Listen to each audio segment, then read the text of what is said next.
কিশোর বাতায়নের live ক্লাসে সবাইকে স্বাগতম। আমি সঞ্জয় চন্দ্র দাস, প্রভাষক পদার্থবিজ্ঞান, কালিকাপুর আব্দুল মতিন খসরু সরকারি কলেজ, কুমিল্লা। প্রিয় শিক্ষার্থীবৃন্দ, আমি তোমাদের সাথে লাইভে আছি। তোমরা আমার ক্লাসটা দেখতে পাচ্ছ কিনা আমাকে একটু কমেন্ট করে জানিয়ে দাও এখনই, তাহলে আমরা অল্প কিছুক্ষণের মধ্যেই ক্লাসে শুরু করব। আমি তোমাদের সাথে লাইভে এসেছি 2 মিনিট আগে। আমার উদ্দেশ্য হচ্ছে আমার যে সেট আপ ছিল সবটা ঠিক আছে কিনা এটা একটু যাচাই করে নেওয়া। তো তোমরা যারা লাইভে আসো আমাকে শীঘ্র একটু জানিয়ে দাও, তাহলে আমার জন্য সুবিধা হবে।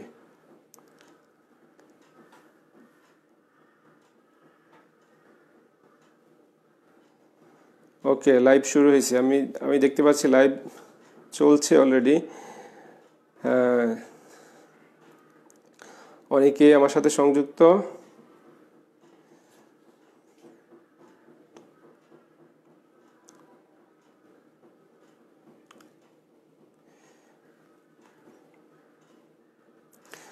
সুপ্রিয় শিক্ষার্থীবৃন্দ, আমি লাইভে আছি। আমি আশা করব তোমরা আমার ক্লাসটা সম্পর্কে একটু কমেন্টস করবে। আমি সব ঠিক আছে কি না? ওকে, হ্যাঁ, আমিও লাইভে আসছি, আমার মনে হয় ঠিক আছে, সব ঠিক আছে, ধন্যবাদ। অনেকেই আনিসুর রহমান স্যার কমেন্ট করছেন যে ঠিক আছে, ধন্যবাদ স্যারকে। তো আমি ক্লাস শুরু করব একটু পরেই। তার আগে আমি নিজেও একটু শেয়ার করে নেই, তোমরাও আমার সাথে শেয়ার করো। শেয়ার করলে সুবিধা হবে কি, এই তোমার ফ্রেন্ড, অন্যান্য যে বন্ধুরা যারা এখন এই কিশোর বাতায়ন পেজের সাথে সংযুক্ত না, তারা তোমার টাইমলাইন থেকে এই পোস্টটা দেখতে পারবে।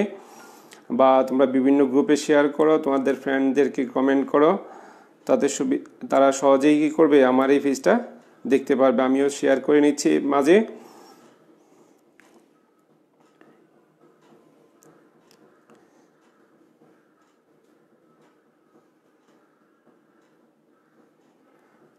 সুপ্রিয় শিক্ষার্থীবৃন্দ, যে যেখানে আছো অনেকেই আমার সাথে সংযুক্ত হয়েছে। হ্যালো স্যার, অল ওকে, HS জেবা, নওশিন নাহি, অনেকেই সংযুক্ত হইতেছে আস্তে আস্তে। সবাইকে ধন্যবাদ। তো আমি আবার আমার পরিচয়টা দিয়ে নেই, তারপর ক্লাসটা শুরু করব। আমাদের এখন অলরেডি 5টা বাজে, আমি ক্লাস ঠিক এখনই শুরু করতে যাচ্ছি। সুপ্রিয় শিক্ষার্থীবৃন্দ, আসলে করোনা ভাইরাস আমাদের শিক্ষা প্রতিষ্ঠান থেকে দূরে সরিয়ে রেখেছে, কিন্তু আমাদের বর্তমান সরকার এবং A2I কিশোর বাতায়ন অনেকগুলো উদ্যোগের কারণে আমরা তোমাদের সাথে অনলাইনে সংযুক্ত হচ্ছি। তোমাদেরকে এই ক্লাসগুলোর মাধ্যমে সামান্য সহযোগিতা করাই আমাদের উদ্দেশ্য। তো আমি আমার পরিচয়টা আবার দিয়ে নিই। আমি সঞ্জয় চন্দ্র দাস, প্রভাষক পদার্থবিজ্ঞান, কালিকাপুর আব্দুল মতিন খসরু সরকারি কলেজ, বুড়িচং, কুমিল্লা। তোমাদের সাথে আজকের ক্লাসে আমি পদার্থবিজ্ঞান 2য় পত্রের 2য় অধ্যায় অর্থাৎ স্থির তড়িৎ সম্পর্কে তোমাদের সাথে আলোচনা করব। তো স্থির তড়িতের আমরা আসলে নির্দিষ্ট কিছু টপিকস নিয়ে কথা বলবো তোমাদের সাথে। আশা করি তোমাদের উপকার আসবে বা তোমরা উপকৃত হবে।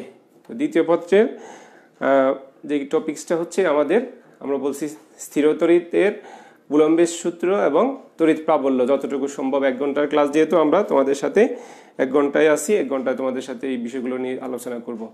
তো চলো আমরা ক্লাসে চলে যাই, আমরা সময় নষ্ট করব না।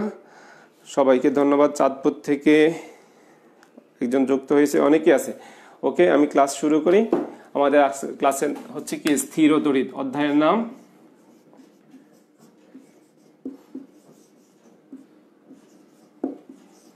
স্থির তড়িৎ, পদার্থবিজ্ঞান 2য় পত্রের স্থির তড়িৎ। তো স্থির তড়িৎ পড়ার আগে আসলে তড়িৎ স্থির হয় কিভাবে? তড়িৎ তো স্থির না, তাহলে স্থির কেন? আমরা সেই সম্পর্কে ব্যাখ্যা দিতে গেলে আমাকে প্রথমেই আদান সম্পর্কে ধারণা পেতে হবে যে আদান কি। তাহলে আমি প্রথমেই আজকের ক্লাসের শুরুতে তোমাদেরকে আদান সম্পর্কে ধারণা দিব। আদানের নিত্যতা, আদান কোয়ান্টায়ন, এই 3টা কনসেপ্ট আগে আমরা ব্যাখ্যা দিব, তারপরে আমরা কুলম্বের সূত্রে যাব। তো দেখো, প্রথমে আদান কি, আদান সম্পর্কে আমার ধারণা কি। আদান তোমরা 19ও পড়েছো আদান সম্পর্কে। আদান কি আসলে বলতে পারবা কিনা তোমরা একটু চিন্তা করে বলো দেখি। তো আমি দেখাই তোমাদেরকে। আমরা বলছি পরমাণুর কেন্দ্র, একটা পরমাণুর গঠন থেকে আমরা আদানের সম্পর্কে একটু ধারণা নিয়ে যাই। যে পরমাণুর কেন্দ্রটা একটা ফোটন আর একটা নিউট্রন থাকে। একটা কি থাকে এখানে যে বলছি, একটা প্রোটন আর একটা নিউট্রন। দুইটা থাকে, একটা প্রোটন এবং নিউট্রন হচ্ছে পরমাণুর কেন্দ্র, এটা দিয়ে নিউক্লিয়াস গঠিত। আর পরমাণুর কেন্দ্রের চারপাশে কতগুলো সুনির্দিষ্ট কক্ষপথ আছে, এই কক্ষপথগুলোতে কি থাকে? ইলেকট্রন। তাহলে আরেকটা অংশ পাইছি আমরা কি? ইলেকট্রন। তাহলে একটা হচ্ছে প্রোটন, নিউট্রন এবং ইলেকট্রন। আর এই যে এই তিনটাকে আমরা বলি মৌলিক কণিকা, অর্থাৎ এই তিনটা মৌলিক কণিকার মাধ্যমেই একটা পরমাণু গঠিত হয়। তাহলে পরমাণুর এই তিনটা মৌলিক কণিকা, এর মধ্যে দেখো আমাদের ফোটন, এই ফোটনটা হচ্ছে ধনাত্মক আধানধর্মী, এটা হচ্ছে ধনাত্মক। আর নিউট্রন, এটা কেমন? নিউট্রনটা নিরপেক্ষ, অর্থাৎ এটার কোনো চার্জ নাই। তারপরে আসো ইলেকট্রন, ইলেকট্রন কেমন? ইলেকট্রন হচ্ছে ঋণাত্মক। ইলেকট্রন কেমন? ঋণাত্মক। তাহলে আমরা এই যে ধনাত্মক, নিরপেক্ষ, ঋণাত্মক এই কথাটা পেলাম, এই তিনটা আসলে কি? মৌলিক কণিকাগুলো একটা বৈশিষ্ট্য। কি ধরনের বৈশিষ্ট্য মৌলিক কণিকাগুলোর? যে মৌলিক কণিকা ফোটনটা কি ধরনের চার্জ বহন করে, কেমন? সে ধনাত্মক, নিরপেক্ষ, আবার ঋণাত্মক। তাহলে এই তিনটা কনসেপ্ট থেকে দেখো, তাহলে আমরা বলছি এই মৌলিক কণিকাগুলোর বৈশিষ্ট্য। তাহলে মৌলিক কণিকাগুলোর বৈশিষ্ট্যমূলক যে ধর্ম, সেই ধর্মটাকে কি বলা হয়? আদান বলে। তোমরা ক্লিয়ার যে মৌলিক কণিকাগুলোর বৈশিষ্ট্যমূলক ধর্মকে কি বলে? আদান বলে। তারপরে আসো, তাহলে আমরা যেহেতু আদান সম্পর্কে ধারণা নিচ্ছি, তাহলে মৌলিক কণিকা এখন কি? এই আদানগুলো আসলে কি হয়? যে পদার্থের মধ্যে কি আমি চাইলে আদান সৃষ্টি করতে পারবো? আসলে আদান তো সৃষ্টি হয় না, ধ্বংস হয় না। শুধুমাত্র আমি যখন কি করব, এক বস্তু থেকে অন্য বস্তুতে আদানকে স্থানান্তর করতে পারবো। কিভাবে স্থানান্তর করা যায়? বলছে ঘর্ষণের ফলে আদান স্থানান্তরিত হয়। কিভাবে শিখছো আমরা আগে জানছি যে সেলুলাইডে যে চিরুনিগুলো আছে, চিরুনিগুলো দিয়ে আমরা যখন মাথা চুল আঁচড়ানোর ফলে, বা আমরা যে ফেন ব্যবহার করি, কলম যদি একটু রাবার, ইবোনাইট জাতীয় হার্ড রাবারের হয়, তখন তাদেরকে যদি আমরা মাথা চুলের মধ্যে ঘষি, তখন দেখা গেছে কি হবে?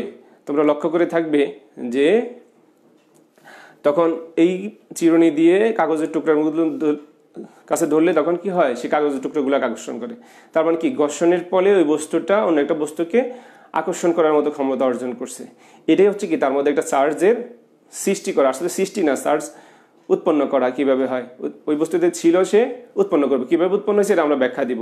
তো এইটা সম্পর্কে ডক্টর গিলবার্ট সর্বপ্রথম এটা ব্যাখ্যা দিচ্ছে। এই ব্যাখ্যাটার নাম হচ্ছে কি? তড়িৎ আহিতকরণ বা চার্জিতকরণ। এই তড়িৎ আহিতকরণটা আমরা একটু ব্যাখ্যা দিব। তার আগে আমরা একটু দেখে নিই আমাদের সাথে কে কে যুক্ত আছে বা আমাদের লাইভটা ঠিক আছে কিনা। অনেকেই মিনাজুল আবেদিন, আসসালামু আলাইকুম sir, I am from Chittagong, ধন্যবাদ। আদনান ফুয়াদ কারমাইকেল কলেজ, রংপুর, ধন্যবাদ। অনেক দূর থেকে, আমি কুমিল্লা থেকে তোমাদের সাথে লাইভে আছি। তারপর আছে ইশরাত জাহান, আসসালামু আলাইকুম স্যার। ওয়ালাইকুম সালাম, ধন্যবাদ। মোহাম্মদ হাসান মিঠুন, স্যার থার্মোডাইনামিক্সের থার্মোডাইনামিক্স অর ম্যাগনেট অধ্যায়গুলো যদি আলোচনা করেন, ধন্যবাদ। আমরা পরবর্তীতে ধাপে ধাপে ক্লাসগুলোতে আসবো। জোহা তাসনিম, আসসালামু আলাইকুম স্যার। ওয়ালাইকুম সালাম। নূর আকাশ নাইম, কক্সবাজার গভর্নমেন্ট মহিলা কলেজ থেকে, অনেক দূর থেকে অনেকেই সংযুক্ত হয়েছে আমাদের সাথে, ধন্যবাদ। সাগর হালদার বলছে বোর্ড থেকে পাচ্ছি না মানে বুঝি নেই, আবার যদি একটু কমেন্টটা ক্লিয়ার করো।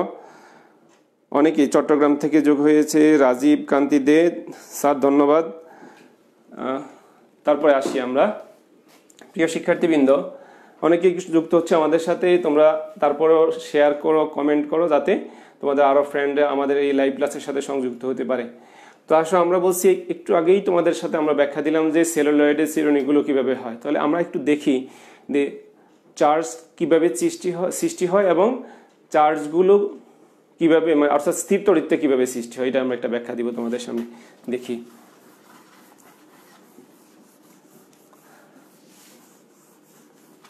আসো আমরা যদি একটা কাঁচদণ্ড মনে করো ইবোনাইট,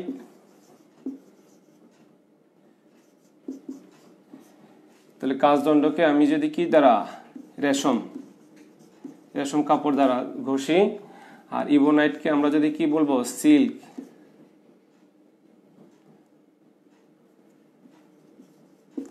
সিল্ক দ্বারা ঘষি। আবার কাঁচদণ্ডকে যদি আমরা কি দ্বারা ঘষি, কাঁচদণ্ড তুলা দ্বারা ঘষি। এভাবে আমরা যদি ঘষি, তাহলে সরি রেশম বা সিল্ক একই কথা, রেশম বা সিল্ক। আর ইবোনাইটকে আমরা ফ্লানেল দ্বারা ঘষবো।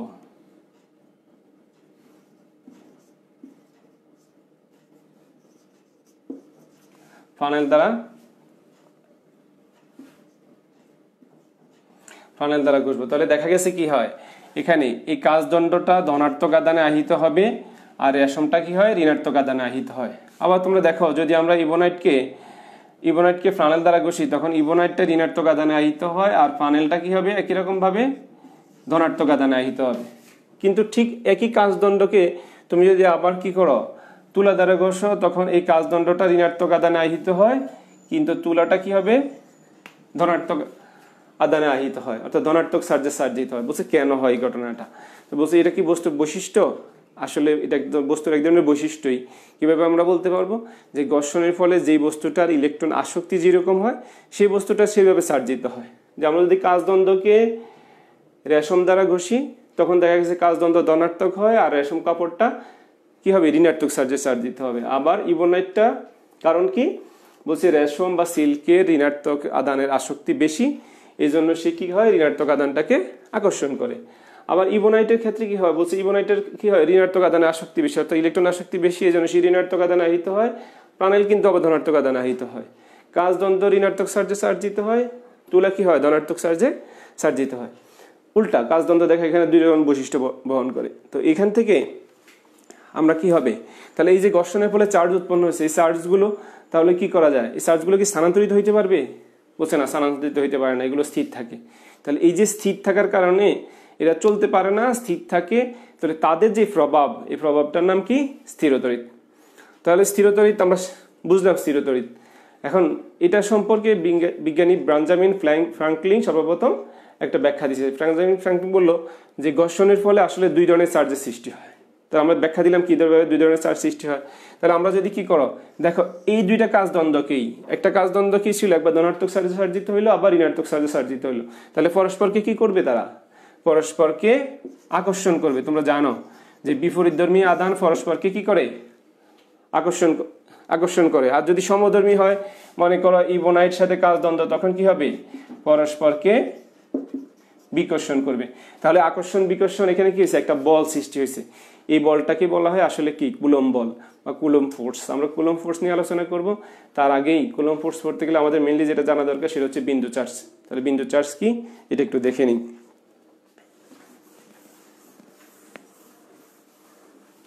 তাহলে বিন্দু আদান বা বিন্দু চার্জ।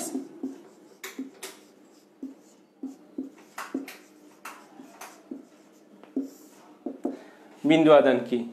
তো বলছে কোনো চার্জিত বস্তু যদি আকার খুব ক্ষুদ্র হয়, আমরা জানি চার্জগুলো গোলকের পৃষ্ঠে থাকে বা কোনো বস্তুর পৃষ্ঠে থাকে।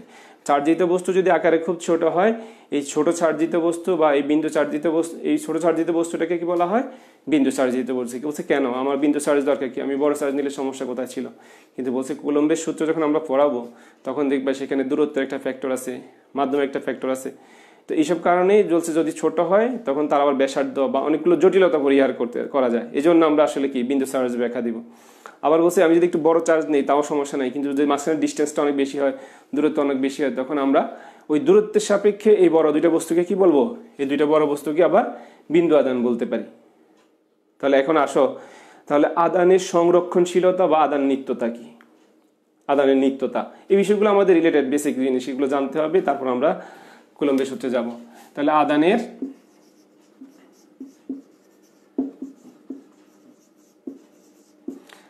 নিত্যতা বা সংরক্ষণশীলতা। তাহলে আদানের নিত্যতা বলতে আমরা কি বলবো, যে আসলে আমি যতক্ষণ বললাম যে চার্জ সৃষ্টি হয়, আসলে কি চার্জ সৃষ্টি হয়, চার্জ কি ধ্বংস হয়?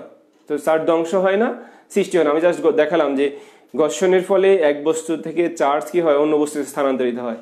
তারপর কি হবে, ওই বস্তুটাকে যদি অন্য কোনো বস্তুর সাথে স্পর্শ করি তখন আবার কি করবে, ওই বস্তুতে চলে যাবে বা অন্য আরেক বস্তুতে চলে যাবে, ঘর্ষণের ফলে আরেক বস্তুতে স্থানান্তরিত হবে। তাহলে জাস্ট চার্জ কি হয় স্থানান্তরিত হয়, নতুন কোনো চার্জ সৃষ্টি হয় না বা ধ্বংস হয় না।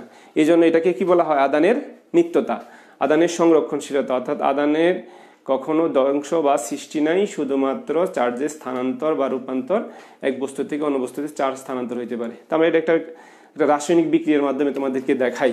দেখো আমরা জানি ইউরেনিয়াম 92 235 জাস্ট একটা নিউট্রন দ্বারা যদি তাকে আমরা আঘাত করি, এটা বিখ্যাত একটা পারমাণবিক বিক্রিয়া, রাসায়নিক বিক্রিয়া, রাসায়নিক বিক্রিয়া নয়, পারমাণবিক বিক্রিয়া। পারমাণবিক চুল্লিতে বিক্রিয়াটা সংঘটিত হয়। তো এক্ষেত্রে কি হবে, barium plus krypton plus neutron plus শক্তি, প্রচুর পরিমাণে শক্তি উৎপন্ন হয়। তাহলে এই বিক্রিয়াটাতে এখন দেখো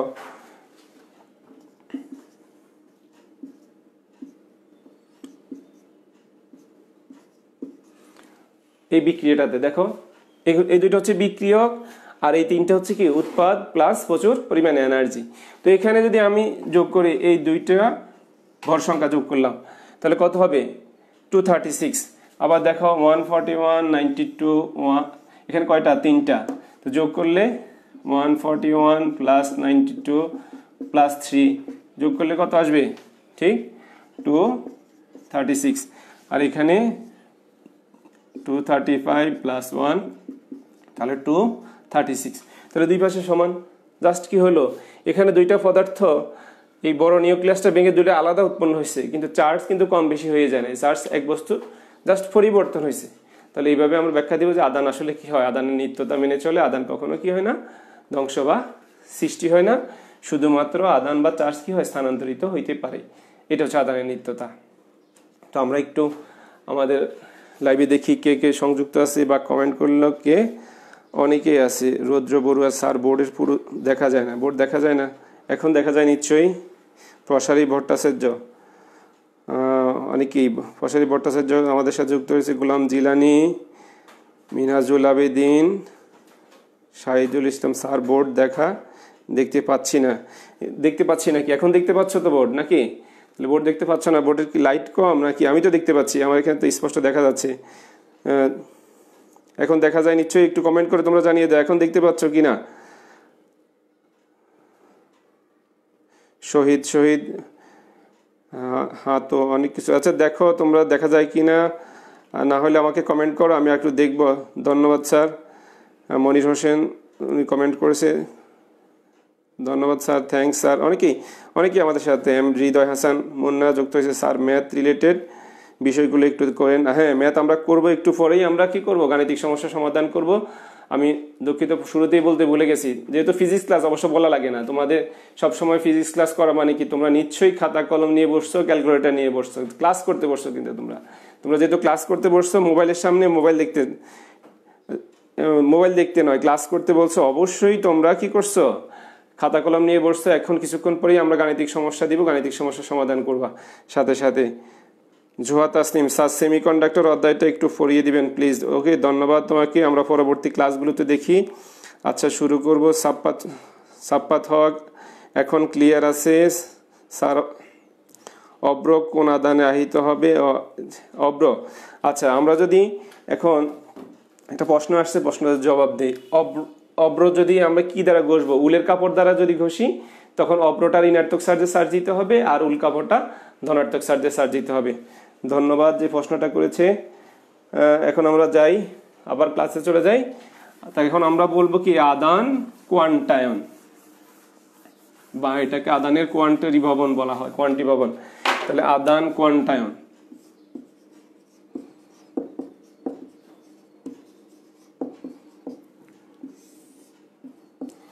আদান কোয়ান্টায়ন, ঠিক আছে। তাহলে আদান কোয়ান্টায়ন কি, তো বলছে আসলে কোন বস্তুতে কয়টা ইলেকট্রন থাকবে, বা ইলেকট্রনের চার্জটা কি, কয়টা ইলেকট্রন না কি পরিমাণে চার্জ থাকবে, সেটা নির্দিষ্ট করা হচ্ছে আদান কোয়ান্টায়ন। আমি একটা সমীকরণের সাহায্যে তোমাদেরকে সহজে দেখাই দিই।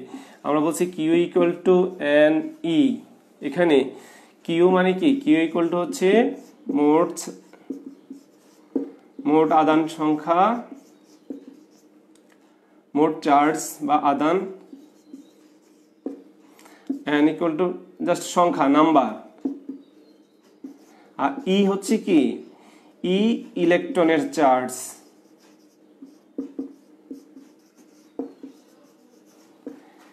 ই হচ্ছে ইলেকট্রনের charge, Q equal to N ই।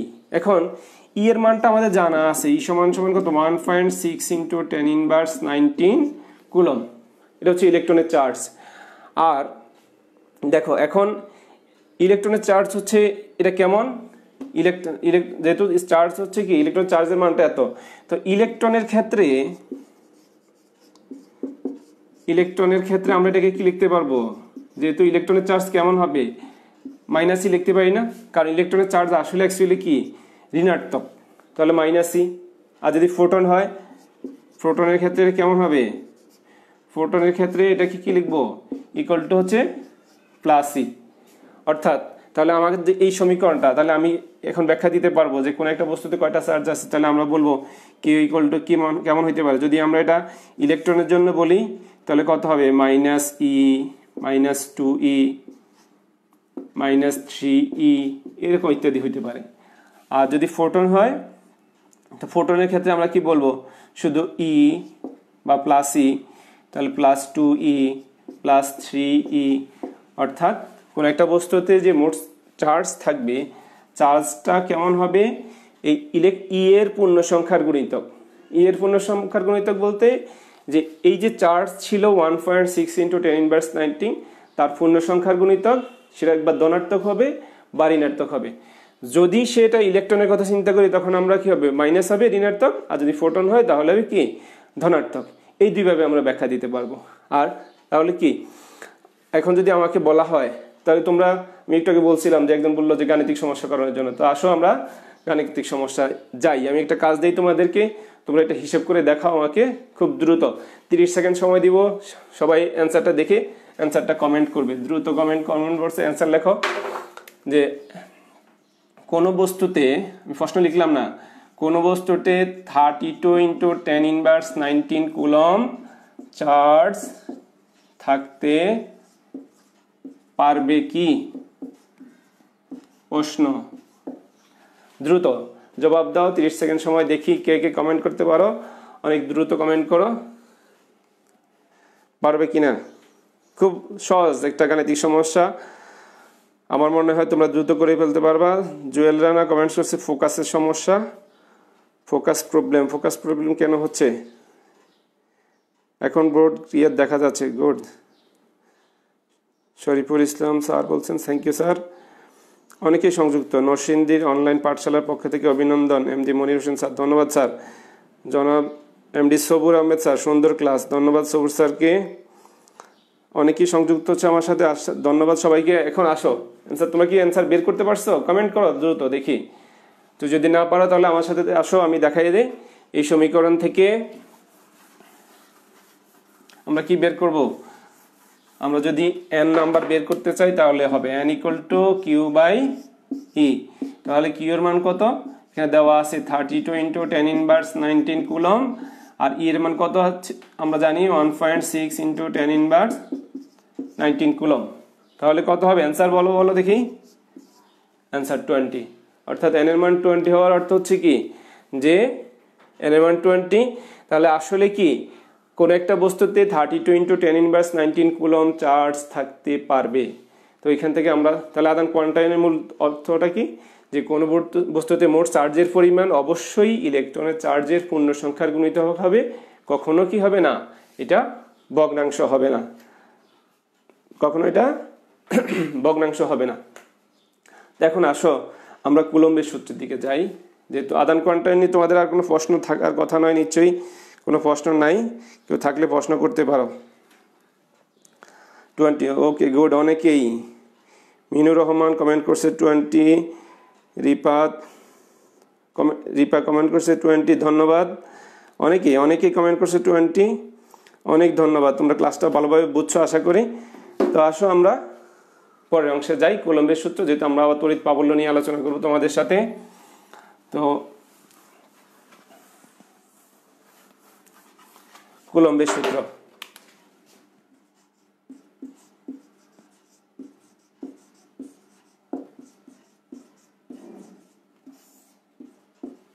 আমরা শুরুতেই বলছিলাম যে কুলম্বের সূত্র দুইটা বিন্দু চার্জের ক্ষেত্রে প্রযোজ্য হবে।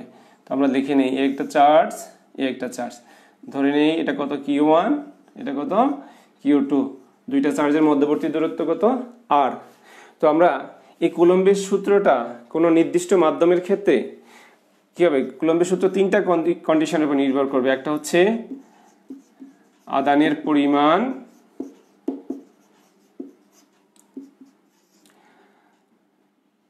মানে মাধ্যমের উপর, অর্থাৎ আধান দুইটা যেই মাধ্যমে আছে মাধ্যমের উপর, তারপরে হচ্ছে আধান দ্বয়ের মধ্যবর্তী দূরত্ব, আধান দুইটা কত দূরত্বে আছে, তো সেটা ফ্যাক্টরের উপর। তো আমি এটাকে একটু ম্যাথমেটিক্যালি লিখে নিই, তারপর ব্যাখ্যা দিব। F সমানুপাতিক Q1 Q2 by R square.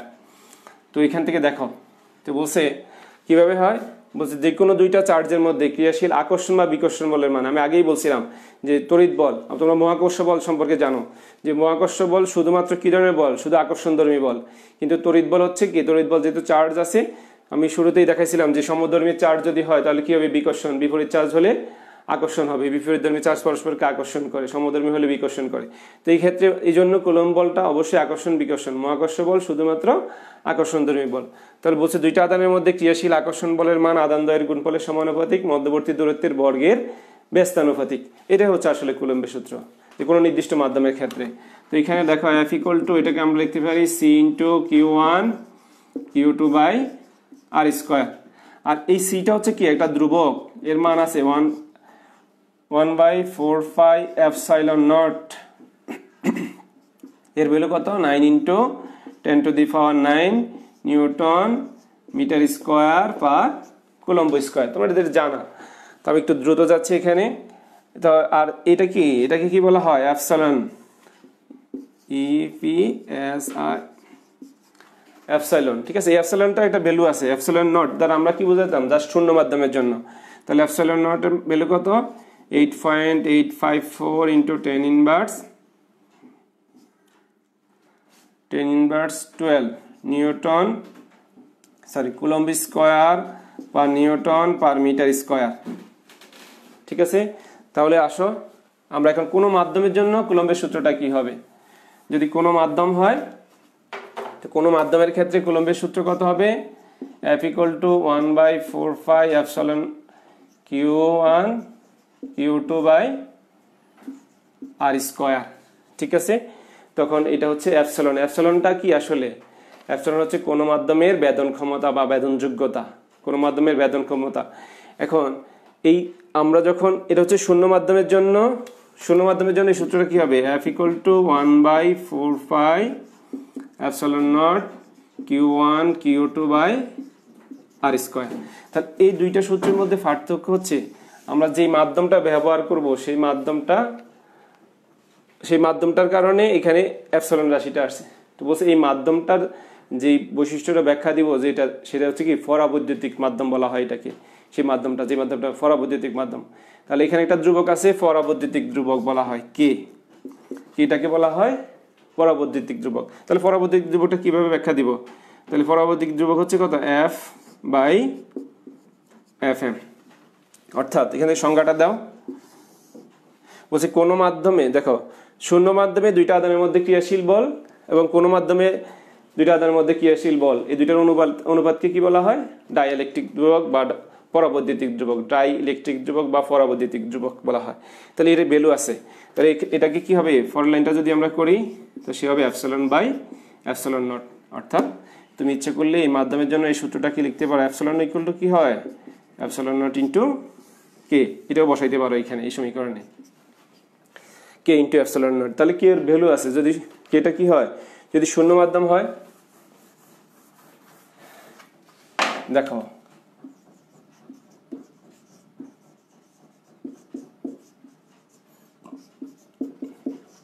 শূন্য মাধ্যমে কে ইকুয়াল টু 1, আর বায়ু মাধ্যমে কে ইকুয়াল টু হচ্ছে 1.0005। ঠিক একই রকম ভাবে যদি মাধ্যম চেঞ্জ হয়, মাধ্যম চেঞ্জ হওয়ার সাথে সাথে কে এর মানটা চেঞ্জ হয়ে যাবে।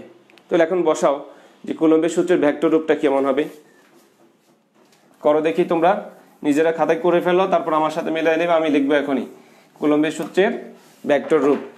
কারণ কুলম্ব ফোর্স বল, যেহেতু বল একটা ভেক্টর রাশি, তাহলে তার কি হবে ভেক্টর রূপটা কেমন হবে দেখো। তাহলে কি হয়, F ইকুয়াল টু, করি আমি, তোমরা মিলাই নাও আমার সাথে, আমি আশা করি তোমরা এতক্ষণে করে ফেলেছো।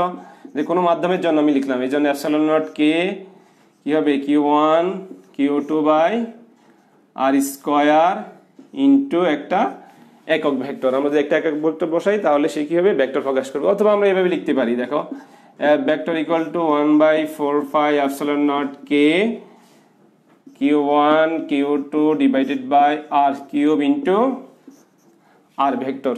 তোমরা ভেক্টর থেকে এটা নিশ্চয়ই শিখে আসছো আগে, একক ভেক্টর থেকে আমরা করতে পারি, যেভাবে একক ভেক্টর নির্ণয় করেছিলাম সেভাবে বসালে এই দুইটা হচ্ছে কুলম্বের সূত্রের ভেক্টর রূপ। এটা আমি দুইটা বিন্দু চার্জের জন্য প্রয়োগ করলাম। তো এখন আসো তোমরা, আমি তোমাদেরকে এখন একটা গাণিতিক সমস্যা দিব, এটা তোমরা এখন আমাকে করে দিবে। সময় মাত্র 1 মিনিট বা সর্বোচ্চ 1 মিনিট 1.5 মিনিটের মধ্যে তোমরা করবা, করে আমার এখানে অ্যান্সারটা লিখে দিবে। ঠিক আছে, আমি প্রশ্নটা বোর্ডটা মুছে তোমাদের সামনে বাড়ির কাজটা দিয়ে দিচ্ছি, তোমরা এটা করো।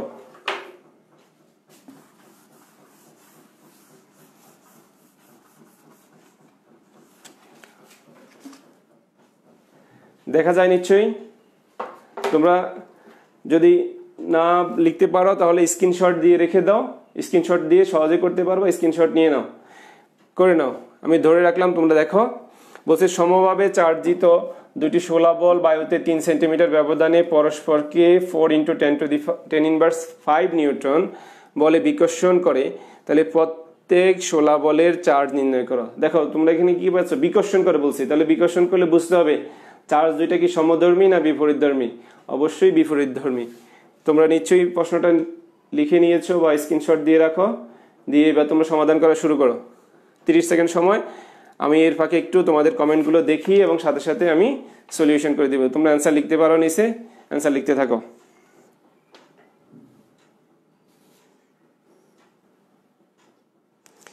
ওকে, অনেকে আমার সাথে আসো দেখা যাচ্ছে।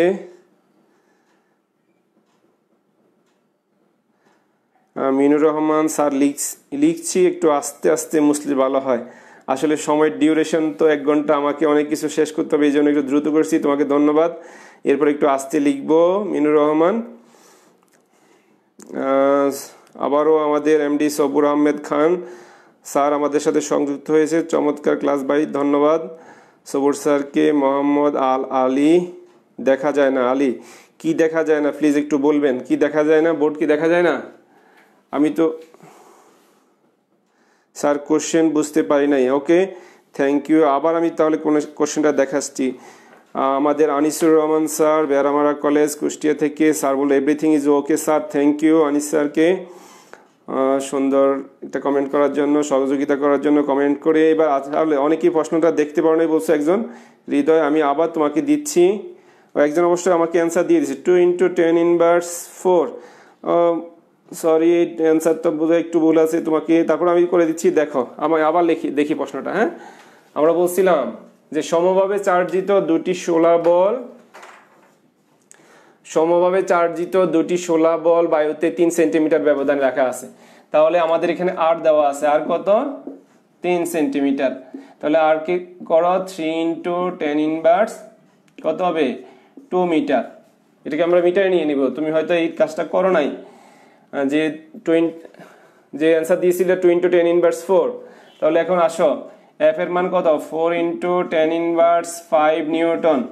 তাহলে এফ দেওয়া আছে, তাহলে আমরা কি বলবো যে Q1 = সমভাবে আহিত বলা আছে, তাহলে Q1 = Q2 = হোয়াট? তাহলে আমি কিউ এর ভ্যালু বের করবো যে কিউ কত হয়। তাহলে আমরা কুলম্বের সূত্রটা থেকে লিখি, এফ = হচ্ছে 1/4πε0 Q1, আমি সরাসরি করে ফেলি, Q²/R²।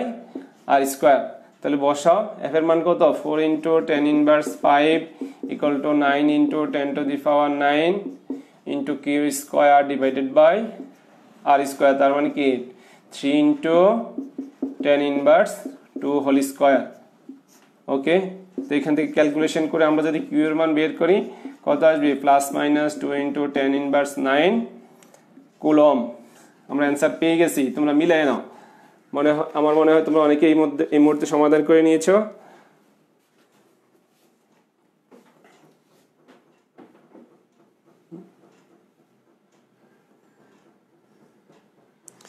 গুড, অনেকে অ্যান্সার করছো। রিপা জেরিপ, তুমি কমেন্টস করছো, অ্যান্সার ঠিক আছে, ওকে। অলোক দাস ইজ ওয়াচিং, অলোক স্যারকে ধন্যবাদ, উনি দেখতেছে আমার ক্লাসটা। আলম পাতিহীন। ওকে, সুন্দর কমেন্ট অ্যান্সার আসছে, সবাইকে ধন্যবাদ। অনেকেই অ্যান্সার দিয়ে দিছে ইতিমধ্যে, সবাই বোঝা যাচ্ছে খাতা কলম ক্যালকুলেটর নিয়ে বসে আছে এবং ক্লাস করতেছে। তো তাহলে এখন আসো আমরা যাই আমাদের ক্লাসের। তাহলে এটা তোমরা নিশ্চয়ই কুলম্বের সূত্র নিয়ে তোমাদের আর সমস্যা হওয়ার কথা নয়। তবে কুলম্বের সূত্রের আমি আরেকটু অংশ তোমাদেরকে দেখাই।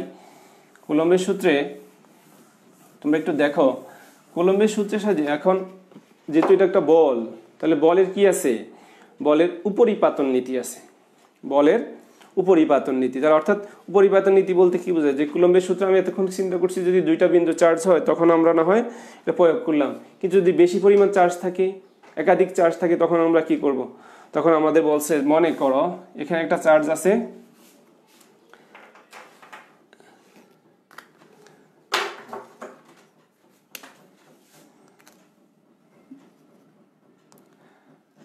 মনে করো এখানে একটা চার্জ কত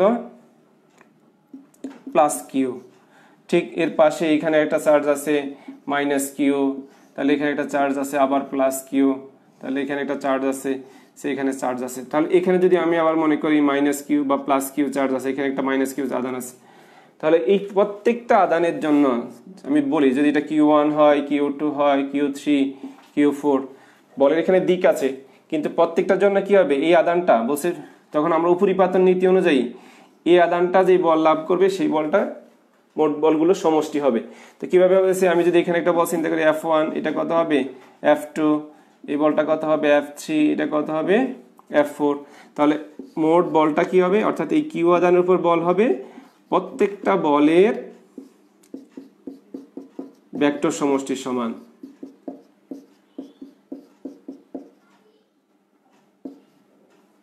প্রত্যেকটা বলের ভেক্টর সমষ্টির সমান। আরো চার্জ থাকলে আমরা আরো বল নিতে পারবো, সবগুলো বলের ভেক্টর সমষ্টি হবে কি এই কিউ চার্জের উপর একটা লব্ধি বল।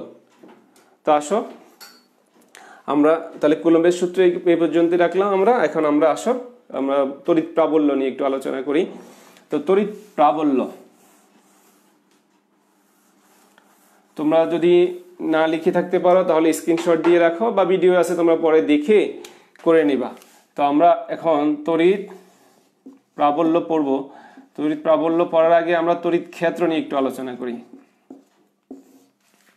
তড়িৎ ক্ষেত্র, তো তড়িৎ ক্ষেত্র কি, তোমরা মহাকর্ষ ক্ষেত্র কি বলো দেখি, পড়ছো তোমরা, যেহেতু ফার্স্ট ইয়ারটা অনেকেই কমপ্লিট করছো বা সেকেন্ড ইয়ার কিছু চ্যাপ্টার মহাকর্ষ অধ্যায় তোমরা পড়ছো। তড়িৎ মহাকর্ষ ক্ষেত্র, মহাকর্ষ ক্ষেত্রে আমরা শিখছি এখানে যে কোনো একটা চার্জিত বস্তু যদি রাখি, সেই চার্জিত বস্তুটা তার চারপাশে যে অঞ্চল পর্যন্ত অন্য কোনো বস্তু, যদি মহাকর্ষ ক্ষেত্র যে কোনো একটা বড় আকারের বস্তু যদি থাকে, তাহলে এই বস্তুটা তার চারপাশে অন্য বস্তুগুলোকে কি করবে, আকর্ষণ করবে। তাহলে যেই পর্যন্ত আকর্ষণ করতে পারে সেটা হচ্ছে তার কি মহাকর্ষ ক্ষেত্র। তাহলে ঠিক কোথাও যদি আমরা একটা চার্জ রাখলাম, কেমন চার্জ রাখলাম, মনে করো এখানে একটা চার্জ রাখলাম প্লাস কিউ, তাহলে এই প্লাস কিউ আধানটা কি করবে, তার চারপাশে এরকম একটা বিশাল ক্ষেত্র এরিয়া নিয়ে নেবে, যে এর মধ্যে সে কি করবে, অন্য যে কোনো চার্জ আসলে সেই চার্জটাকে সে কি করবে, অন্য কোনো আধান তার মধ্যে আসলে সেটা প্রভাবিত করবে। তাহলে এটা হচ্ছে কি এটা তড়িৎ ক্ষেত্র। এখন তড়িৎ ক্ষেত্র কতটুকু হবে, বলছে তড়িৎ ক্ষেত্র তাত্ত্বিকভাবে থিওরিটিক্যালি আসলে কি এটা অসীম দূরত্ব পর্যন্ত, এটা একটা কি, এটা একটা অসীম আকৃতির ক্ষেত্র, অসীম ক্ষেত্র তড়িৎ ক্ষেত্র। এখন তাহলে তড়িৎ ক্ষেত্র প্রাবল্য কি, বা তড়িৎ প্রাবল্য বা তড়িৎ ক্ষেত্র প্রাবল্য দুইটা সেম কথা। এখন তড়িৎ প্রাবল্য বলা হয় বা তড়িৎ ক্ষেত্র প্রাবল্য। তো এটাকে আমরা কি দ্বারা প্রকাশ করব, এটা আমরা আসলে ই দ্বারা প্রকাশ করব। তাহলে ই ইকুয়াল টু কি হবে, E equal to F by Q. দেখো তাহলে এখান থেকে আমি ভেক্টর দিয়ে রাখছি, তাহলে মানে কি বোঝা যাচ্ছে যে তড়িৎ প্রাবল্য একটা কি রাশি, স্কেলার না ভেক্টর, কি বোঝা যায়, অবশ্যই ভেক্টর। তড়িৎ প্রাবল্য একটা ভেক্টর রাশি। তাহলে ভেক্টর রাশি হইলে তাহলে তার কি থাকবে, দিক থাকবে।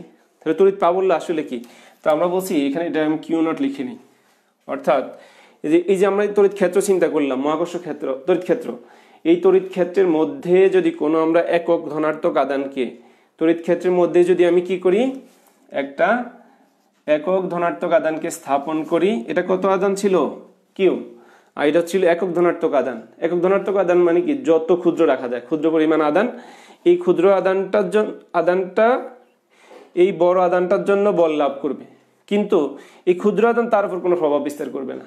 প্রভাবিত হবে কি, এই ক্ষেত্রের মধ্যে যদি অন্য কোনো আধান আসে তাহলে সেই আধানটা প্রভাবিত হবে।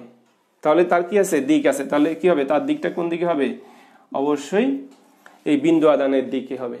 বিন্দু আধানটা যেদিকে ক্রিয়া করবে, যেহেতু সমধর্মী, তাহলে অবশ্যই বিকর্ষণ বল হবে। তাহলে এটা একটা দিক আছে, সুতরাং এটা একটা কি রাশি, ভেক্টর রাশি। তাহলে আমার এখন প্রশ্ন আসতে পারে যে আমি তো কুলম্বের সূত্র দিয়ে এই বল ব্যাখ্যা দিতে পারি, তাহলে আমার তড়িৎ প্রাবল্য ব্যাখ্যা দেওয়ার দরকার কি? তো বলছে আসলে তড়িৎ প্রাবল্য তেমন কিছু না। তড়িৎ প্রাবল্য আসলে কুলম্বের সূত্রের একটা বিকল্প পন্থা, যার সাহায্যে আমরা কি করব, যে ওই আধানটা আসলে তার বলের পরিমাণ কি, কতটুকু বেশি বা কম, কুলম্বের সূত্রের একটা বিকল্প পদ্ধতি এটা আর কি। তা এখন আসো, তাহলে এই তড়িৎ প্রাবল্যের একক কি হবে বলো দেখি, বের করো, নিউটন কুলম্ব। তার মানে কি, নিউটন পার কুলম্ব। তাহলে মাত্রা বের করো, তাহলে ই ইকুয়াল টু কত, এফ বাই কিউ। এফ এর মাত্রা কত, M L T inverse two, আর কিউ আমরা জানি কি, কিউ ইকুয়াল টু হচ্ছে আবার আই ইন্টু টি। তাহলে কিউ ইকুয়াল টু যদি আই টি হয়, তাহলে আই তো কোনো মাত্রা নাই, কিন্তু টি এর মাত্রা আছে। তাহলে আই হচ্ছে আই, আর টি এর মাত্রা কত, টি, সময়ের মাত্রা। তাহলে এটাকে আমরা লিখবো আই ইন্টু টি। তাহলে কত হলো, M L T inverse 3 I inverse 1। আর এটা হচ্ছে কি, তাহলে এটা হচ্ছে তড়িৎ ক্ষেত্রের প্রাবল্যের মাত্রা সমীকরণ, মাত্রা সমীকরণ না, মাত্রা। আর আমরা যদি থার্ড ব্র্যাকেট ব্যবহার করি, তাহলে আমরা কি বলবো, এটা হচ্ছে তার মাত্রা সমীকরণ। তো এখন আসো আমরা তড়িৎ প্রাবল্যের জন্য একটা সমীকরণ বের করি। কুলম্বের সূত্রে যেমন আমরা একটা বলের জন্য একটা সমীকরণ পেয়েছিলাম, এখানেও একটা সেম একটা সমীকরণ পাবো।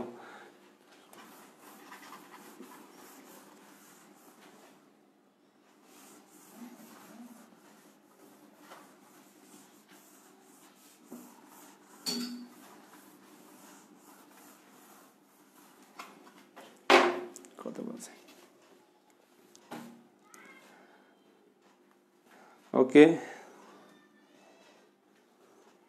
এখন আমরা দেখো, তো আমি মুছে ফেললাম। এখন দেখো, মনে করো এই কিউ নট প্লাস কিউ আদান, এখানে একটা প্লাস কিউ আদান, এখান থেকে আর দূরত্বে এখানে কত একটা আদান ছিল, প্লাস কিউ নট আদান। তাহলে দূরত্ব কত তাদের, আর। তাহলে এই দুইটা আদানের মধ্যে আমরা বলছি তড়িৎ প্রাবল্যের সমীকরণ।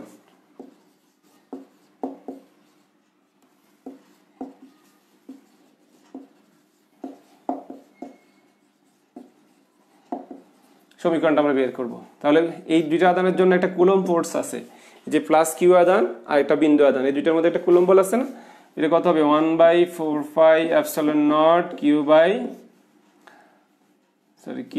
Q naught divided by R square, যদি শূন্য মাধ্যম হয়। তাহলে এখন আমরা একটু আগে দেখালাম ই ইকুয়াল টু কত ছিল, এফ বাই কিউ নট। তাহলে বসাও, তাহলে এখানে যদি আমি বসাই, এই সমীকরণটা মান বসাই, তাহলে কত হবে, করো দেখি। তাহলে 1/4 epsilon naught Q naught divided by R square divided by Q naught, তাহলে কত হয়, 1/4 epsilon naught Q by R square. তাহলে এই সমীকরণটা আসলে কার, এই সমীকরণটাই তড়িৎ প্রাবল্যের সমীকরণ। এখন তড়িৎ প্রাবল্যের সমীকরণ আমরা তাহলে এখন তোমাদেরকে দিয়ে একটা গাণিতিক সমস্যা করাই নেই, খুব ছোট একটা অঙ্ক তোমরা করে ফেলবা অল্প সময়ের মধ্যে, আশা করি খুব দ্রুত 30 সেকেন্ড বা 1 মিনিট সময়ের মধ্যে তোমরা করে ফেলতে পারবা।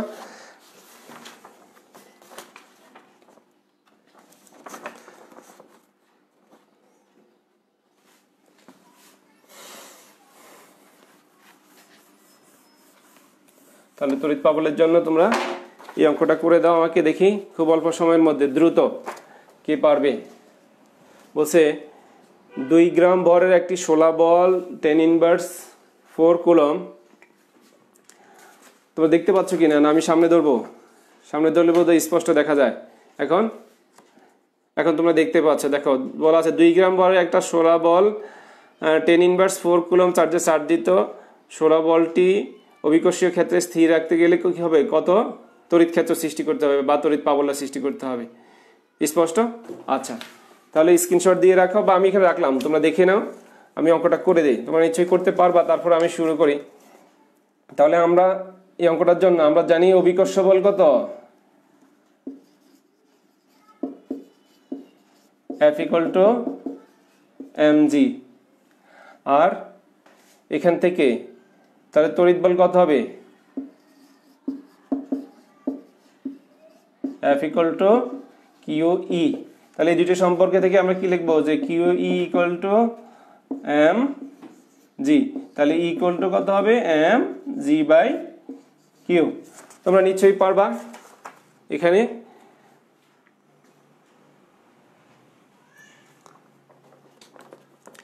দুই গ্রাম ভর, তাহলে এখানে তো দেওয়াই আছে, বাকি সবগুলো রাশি দেওয়া আছে না। তাহলে m সমান সমান কত, 2 গ্রাম।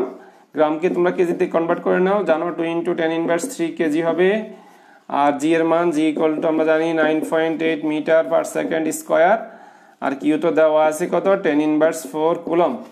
ওকে, তাহলে তোমরা এই সমীকরণটাতে বসাও, বসাই অঙ্কটা করে ফেলো।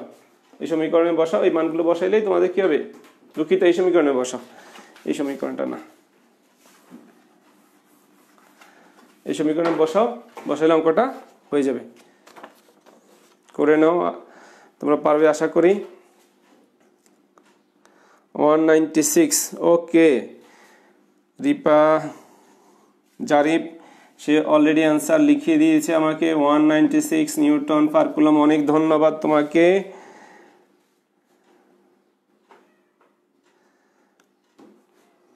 অনেক ধন্যবাদ। এর আগেও অনেকেই মাত্রা সমীকরণটা কমেন্ট করেছো। জোহা তাহসিনা সেও কমেন্ট করেছে 196। ওকে, মাহমুদুল হাসান মিঠুন 19.6। না, এটা ঠিক নয়, 196। তুমি আবার একটু দেখো, তোমার হয়তো কোনো কোথাও একটু ভুল হয়েছে, তুমি একটু দেখো। স্যার শেষ করবেন কয়টায়? অবশ্যই 6টায় শেষ করব, 1 ঘন্টার ক্লাস। আমরা আরও প্রায় 15 মিনিট তোমাদের সাথে আছি। অনেকেই কমেন্ট করছে। মিনাজুল আবিদিন 196, সাব্বাতুল হক 196, আরিয়ানা 196। হ্যাঁ, ধন্যবাদ, অনেকেই কমেন্ট করছো 196। হ্যাঁ, এটার অ্যান্সার আসলে কি 196, তোমরা করতে পারছো, ধন্যবাদ তোমাদেরকে।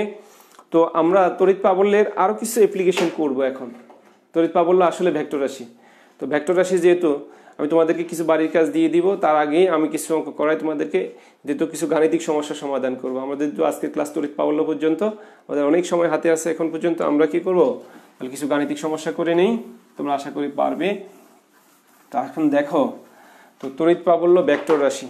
তো ভেক্টর রাশি হলে তো ভেক্টর রাশি যদি হয়, ভেক্টর রাশি হলে তার দিক আছে। তো ঠিক আমি যদি দেখো, মনে করো তোমরা আমাদের সাথে এই একটা ত্রিভুজ, আচ্ছা আগে আমি এভাবে বলি, এখানে সে একটা -q আধান আছে, এখানে একটা +q আধান আছে। 1 নম্বর সমস্যাটা, এটা +q -q আধান আছে, দুইটা আধানের মধ্যবর্তী দূরত্ব r। তোমাদের কাছে প্রশ্ন হচ্ছে যে এই দুইটা আধানের মধ্যবর্তী কোন বিন্দুতে তড়িৎ প্রাবল্যটা 0 হবে, বলো দেখি। এই দুইটা আধানের মধ্যবর্তী কোন বিন্দুতে তড়িৎ প্রাবল্য 0 হবে? ঝাপসা হচ্ছে, তোমরা কি দেখতে পাচ্ছ? তড়িৎ প্রাবল্য 0 হবে। তো আসলে তড়িৎ প্রাবল্য 0 হবে কিনা প্রশ্ন, বলো। তড়িৎ প্রাবল্য 0 মাঝখানে, যেহেতু এখানে মনে রাখতে হবে মেইনলি যে বিষয়টা, যেহেতু দুইটা বিপরীতধর্মী চার্জ, বিপরীতধর্মী চার্জগুলো পরস্পরকে কি করে, আকর্ষণ করে। আকর্ষণ করলে কখনো এটা কি হয় না, তার মধ্যে দেখছি না, দেখা যাচ্ছে না কেন, দেখা যাচ্ছে না, এখন দেখা যায়, একটু ঝাপসা হয়ে আছে মেবি, দেখছি না, হয়তো নেট প্রবলেম। একটু তোমরা একটু অপেক্ষা করো, দেখছি না।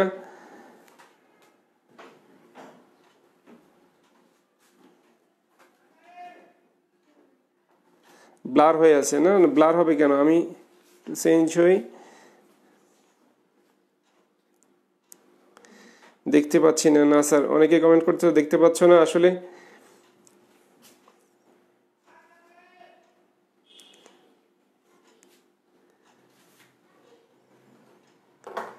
দুঃখিত, আমি একটু ক্যামেরার পিছনে যাই, কেন দেখতে পাচ্ছ না একটু দেখি।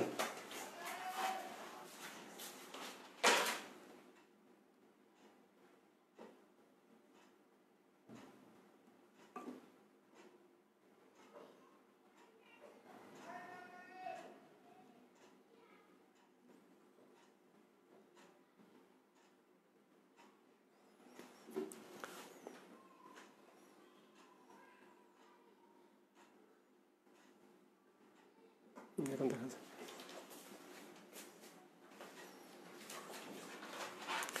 হ্যাঁ, আমরা আবার দেখতে পাচ্ছি। এখন এখন দেখা যায় মনে হয়, একটু দেখো স্যার, এখন ক্লিয়ার। হ্যাঁ, থ্যাংক ইউ। আমরা আবার আসছি ক্লাসে। আমাদের ক্লাসে আমরা দেখি, তো আমি বলছিলাম যে দুইটা চার্জ দেওয়া আছে, একটা মাইনাস কিউ একটা প্লাস কিউ, দুইটা চার্জের মাঝখানে এখন যদি কি হয়, বলছি মধ্যবর্তী কোনো বিন্দুতে আধানটার জন্য তড়িৎ প্রাবল্য শূন্য হবে কিনা। আমার প্রশ্ন অ্যান্সার হচ্ছে কি না। কারণ হচ্ছে কি, দুইটা বিপরীতধর্মী আধান হলে তুমি মনে করো, ধরে নাও যে আমি যদি এখানে একটা +1 আধান ধরি, কারণ আমরা যে বিন্দুর প্রাবল্য বের করবো, তোমাদেরকে একটা কথা মনে রাখাই দিই, এই কথাটা একদম ক্লিয়ার মনে রাখতে হবে যে যেই বিন্দুর প্রাবল্য আমরা বের করব সেই বিন্দুতে অবশ্যই একটা একক ধনাত্মক আধান থাকবে। আমরা একটু আগে সংজ্ঞায় যা শিখে আসছি সেই অনুযায়ী। তাহলে এখানে একটা যদি প্লাস কিউ আধান থাকে, তো দেখো এই মাইনাস কিউ, এই প্লাস আধানটা তাকে কি করবে, বিকর্ষণ করবে। আর এই মাইনাস কি করবে, এই প্লাস আধানটাকে, যেহেতু এটা মাইনাস চার্জ, সে বড়, এটা হচ্ছে বিন্দু চার্জ, ক্ষুদ্র চার্জ, তাহলে সে তাকে কি করবে, আকর্ষণ করবে। তাহলে দুইটা চার্জের দিক কি হয়, একই দিক হয়ে যায়। তাহলে এই ক্ষেত্রে তাদের মধ্যবর্তী কোনো বিন্দুতে তড়িৎ প্রাবল্য শূন্য হবে না। তাহলে তড়িৎ প্রাবল্য শূন্য হবে কোথায়, তার বাহিরের কোনো বিন্দুতে, এইদিকে বা এইদিকে। আমরা দুই পাশেই বের করতে পারি যে দুই পাশেই যে কোনো বিন্দুতে তড়িৎ প্রাবল্য অবশ্যই শূন্য হবে, মধ্যবর্তী কোনো বিন্দুতে তড়িৎ প্রাবল্য শূন্য হবে না। মনে রাখবা, যদি বিপরীতধর্মী আধান হয়, আমি আবারও বলতেছি, যদি বিপরীতধর্মী আধান হয় তাহলে চার্জ দুইটার মধ্যবর্তী বিন্দুতে তড়িৎ প্রাবল্য কোথাও শূন্য হবে না, এর বাহিরের কোনো বিন্দুতে শূন্য হবে। ওই রেখার উপর, সরলরেখার উপর কোনো বিন্দুতে তড়িৎ প্রাবল্য শূন্য হবে। তাহলে এখন আসো, যদি সমধর্মী চার্জ হয়, হ্যাঁ, এখানে যদি একটা প্লাস কিউ আধান থাকে, এখান থেকে এই অল্প দূরত্বে এখানে একটা প্লাস কিউ আধান আছে। এখন আমরা করি, এদের মধ্যবর্তী দূরত্ব কত, আর। এখন ধরে নাও যে আমি বলে নিলাম যে এই বিন্দুতে প্রাবল্য এখন শূন্য হবে কিনা, ধরে নিই। তাহলে দেখো এখানে কি আছে, একটা +1, যে বিন্দুর আমি বললাম কিন্তু, যে বিন্দুর প্রাবল্য বের করব সেই বিন্দুতে একটা একক ধনাত্মক আধান থাকবে। সুতরাং এই প্লাস আধান এই প্লাস আধানকে বিকর্ষণ করবে, এই প্লাস আধান এই একক আধানকে বিকর্ষণ করবে।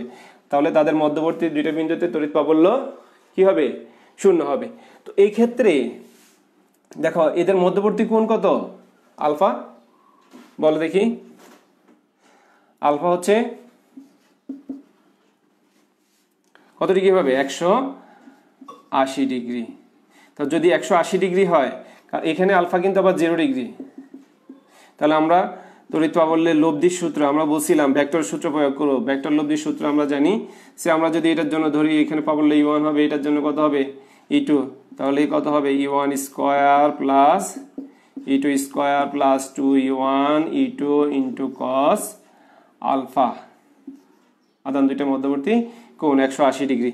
তো করলে কি হবে, এক্ষেত্রে E1 minus E2 whole square whole root, তার মানে কি হবে, E1 মাইনাস E2, বা এটাকে আমরা বলতে পারবো যে E1 ডিফারেন্স অফ E2, অর্থাৎ যেটা বড় সেটা থেকে কি হবে, বিয়োগ করব, E1 মাইনাস E2 বা E2 মাইনাস E1 সেম। আর যদি আমি উপর অংশটার জন্য একটু করি, তাহলে আর যদি কি হয়, এখানে আলফা কত ছিল, 180 ডিগ্রি, এই জন্য আমি কি পাইছি, যখন 180 ডিগ্রি ছিল তখন আমাদের এই শর্তটা ফিল আপ করলাম। ঠিক যখন 0 ডিগ্রি তখন কি হবে, বলো দেখি, করো এটা তোমরা, করলে কি হবে, ইকুয়াল টু, এটা তোমাদের কাজ তোমরা করে নিবে, আমি করে দিলাম just, equal to E1 plus E2 যখন আলফা 0 ডিগ্রি হয়, কারণ দুইটা একই দিকে, তাহলে আলফা 0 ডিগ্রি, তাহলে কি হবে, লব্ধি প্রাবল্য হবে E1 প্লাস E2। তাহলে এখন তোমরা ছোট একটা অঙ্ক করে ফেলো আমার সাথে।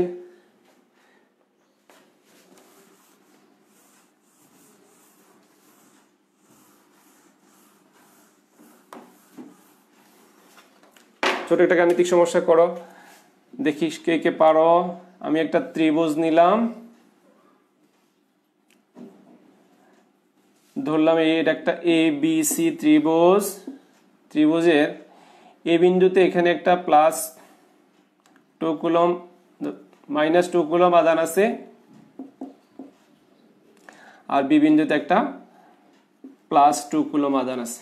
এটা একটা সমবাহু ত্রিভুজ, এটা হচ্ছে 2 মিটার, এটা 2 মিটার 2 মিটার, যে 2 মিটার বাহু বিশিষ্ট একটা সমবাহু ত্রিভুজ নিলাম, তার দুই কৌণিক বিন্দুতে দুইটা আধান আছে। তাহলে সি বিন্দুর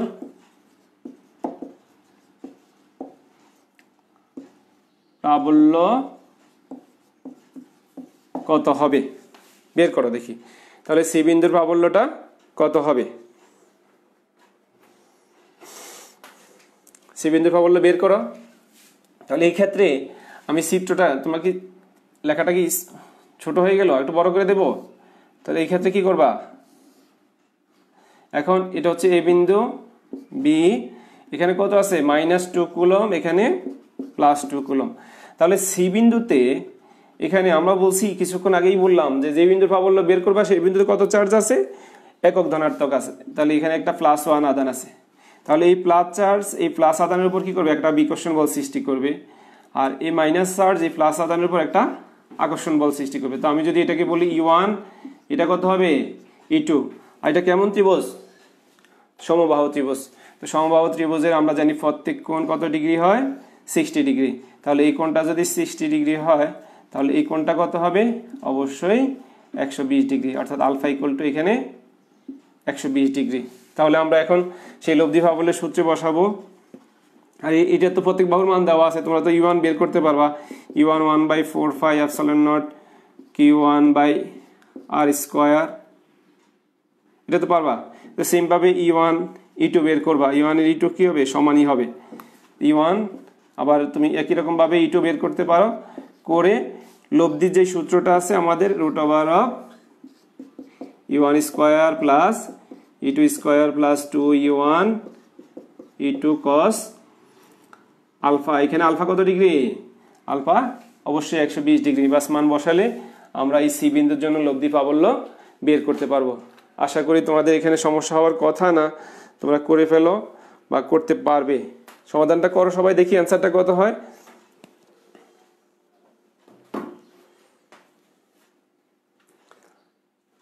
তোমরা অনেকেই কমেন্ট করতেছো, ধন্যবাদ তোমাদেরকে।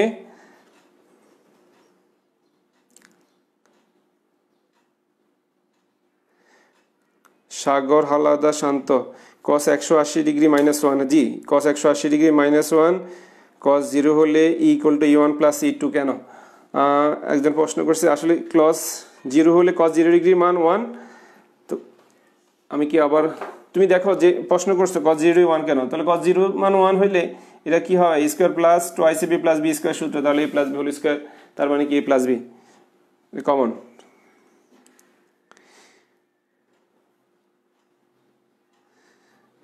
হৃদয় হাসান, মুন্না স্যার শেষে বুঝলাম না, শেষে না বুঝলে আমি আবার ব্যাখ্যা করতেছি। বলছি এখানে একটা -2 কুলম আছে, এখানে একটা +2 কুলম আছে। তুমি দেখো আমি বলছি সি বিন্দুর প্রাবল্য বের করব, তাহলে সি বিন্দুতে কত আধান আছে, +1 আধান আছে। তো +1 আধান যদি থাকে, তাহলে এই +2 এই +1 কে বিকর্ষণ করবে, তাহলে এই দিক বরাবর, আর এই -2 +1 কে আকর্ষণ করবে, কারণ -2 +1 থেকে বড়। তাহলে এইটা কি করবে, সে আকর্ষণ করবে, আকর্ষণ করবে মাইনাস চার্জ, তো এটা তো বিন্দু আধান, তো বিন্দু আধানকে সে আকর্ষণ করবে। তাহলে সমবাহু ত্রিভুজ, সমবাহুতে ত্রিভুজের 3 কোণের সমষ্টি 180 ডিগ্রি, আর সমবাহুজের প্রত্যেক কোণ হচ্ছে 60 ডিগ্রি। তাহলে এটা যদি 60 ডিগ্রি হয়, তাহলে এই কোণটা কত থাকবে, কারণ ফোরাটা কত 180 ডিগ্রি, 180 ডিগ্রি 60 ডিগ্রি, তাহলে এটা 120 ডিগ্রি। এই এখন আমি লব্ধির সূত্রটা, এখানে তো E1 বের করবা, এটা তো আর, এটাও আর, এটাও আর, এই সমীকরণ থেকে E1 E2 বের করে এখানে লব্ধি প্রাবল্যের সূত্রটা থেকে বের করবা। ঠিক আছে, তোমরা এই অংশটা করে রাখো, না হলে স্ক্রিনশট দিয়ে রাখো। হ্যাঁ, একজন অ্যান্সার পাঠাইছে 4.5 × 10⁻9, ধন্যবাদ। হ্যাঁ, অ্যান্সার হয়েছে তোমার। আমি আর 2 মিনিট তোমাদের সাথে আছি, সুতরাং আমি আগামী ক্লাসের বাড়ির কাজ তোমাদেরকে দিয়ে রাখছি। এখন তোমরা আমার সাথে যোগ হও, বাড়ির কাজ করবে, এবং তোমরা বাড়ির কাজটা করে কাগজে করে স্ক্রিনশট দিয়ে আমার কাছে এই ক্লাসের এই কমেন্টে নিচে কমেন্ট বক্সে জমা দিবে। কমেন্ট করলে আমি তোমাদের বাড়ির কাজটা দেখে নিব। এখন আসো আমি একটা বাড়ির কাজ দেই।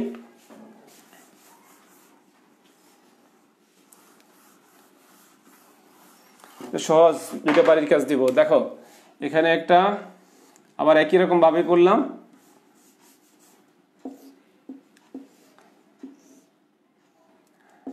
A B C. ঠিক এখানে একটা +2 কুলম চার্জ আছে, এখানে +2 কুলম আধান আছে। সি বিন্দুর প্রাবল্য কত হবে তোমরা বের করে নাও। আর দুইটা বাড়ির কাজ আমার এখানে আছে, কুলম্বের সূত্র এবং তড়িৎ প্রাবল্য সম্পর্কিত। তোমরা এটা একটা ছবি রেখে দাও, স্ক্রিনশট নিয়ে নাও, তাহলে তোমরা কি করবে, এই অংশটাও বাড়ির কাজ করতে পারবে।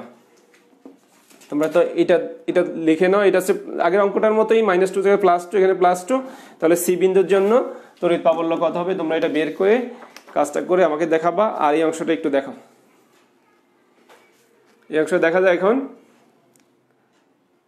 এই অংশটা বাড়ির কাজ করবা, বাড়ির কাজ করে স্ক্রিনশট দিয়ে জমা দিবা।